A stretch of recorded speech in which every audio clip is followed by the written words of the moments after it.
వస్తాను కౌశికి. మంచిది. మేము కార్ దగ్గర దింపొస్తాము, రండి.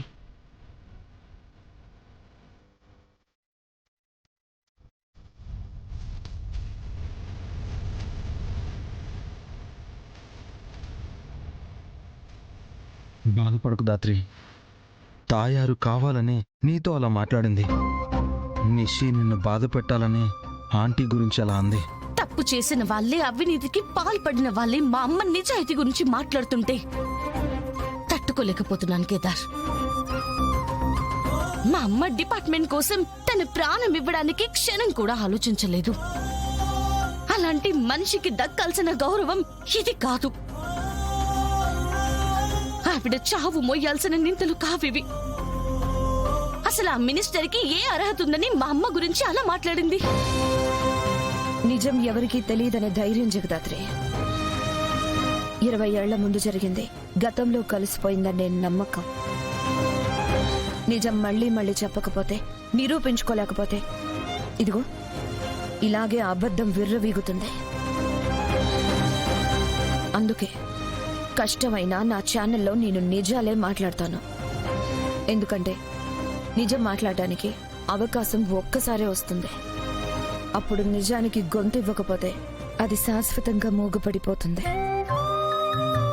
ఆంటీ విషయంలో అదే జరిగిందక్క.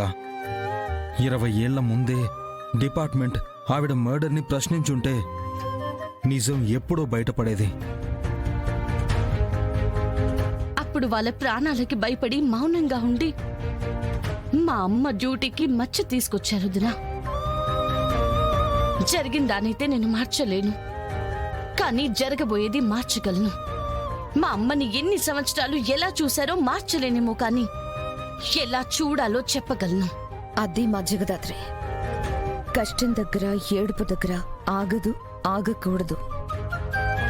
ఆవిడ న్యూస్ పేపర్లో వచ్చిన న్యూస్ గురించి మళ్ళీ వెంటనే మాట మార్చేసినట్టు అనిపించిందక్క. ఆ న్యూస్ పేపర్లో కూడా వచ్చింది, కావాలంటే వెళ్ళి చూసుకో. న్యూస్ పేపర్స్ లో వచ్చిందా? ఎప్పుడు? 20 ఏళ్ల ముందు. నాకు సరిగ్గా గుర్తులేదు. అవును కేదార్, ఆ రోజుది పేపర్ చదవగలిగితే తాయారు చెప్పాలనుకున్న విషయం ఏంటో క్లియర్ గా అర్థమవుతుంది దినా. 20 ఏళ్ల ముందు న్యూస్ కాబట్టి ఖచ్చితంగా డిజిటల్లో ఉండదు. మరి ఎలా? వదినా, మీ లైబ్రరీలో పాత న్యూస్ పేపర్స్ ఉంటాయి కదా, మీరు ట్రై చేస్తారా? తప్పకుండా. కానీ మన దగ్గర అంత పాత న్యూస్ పేపర్స్ ఉండకపోవచ్చు.